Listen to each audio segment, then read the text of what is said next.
د سلام په وړاندې کولو سره مو پام راګرځوم د نن ورځې تازه مهمو او لنډو خبرونو ته. اول خبر: په کابل کې د ماسکونو او محافظتي توکو د تولید فابریکې په کار پیل وکړ. د افغانستان د عامه روغتیا وزیر ډاکټر فیروز الدین فیروز نن په کابل کې د ماسک او محافظتي توکو د تولید فابریکه پرانسته. دا په کابل کې د ماسکونو او محافظتي ټولګو د جوړولو لومړۍ فابریکه ده چې په ورځ کې د 10,000 محافظتي بستو د جوړولو ظرفیت لري. د عامه روغتیا وزیر وویل دا فابریکه به د عامه روغتیا وزارت د اړتیاو په پوره کولو کې مرسته وکړي.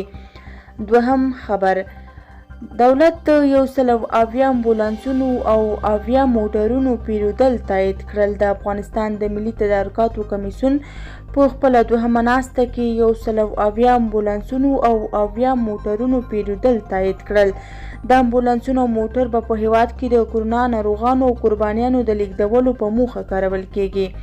دریم خبر: طالبان او امریکا د سولې پر موضوع خبرې کړې دي. په قطر کې د طالبانو دفتر وایي د ملا برادر په مشرۍ د افغانستان د سولې لپاره د امریکا د بهرنیو چارو وزارت له ځانګړي استازي زلمي خلیلزاد او په افغانستان کې د غوث ملاتړ له قومندان جنرال سکاټ میلر سره کتلي. څلورم خبر: پکتیا کې په 10 میلیونو ډالرو لګښت د برېښنا سب سټیشن بشپړ شو. د پکتیا په وزیر ځدران ولسوالۍ کې د 10 میلیونو ډالرو په لګښت د وارداتي برېښنا سب سټیشن جوړ شو.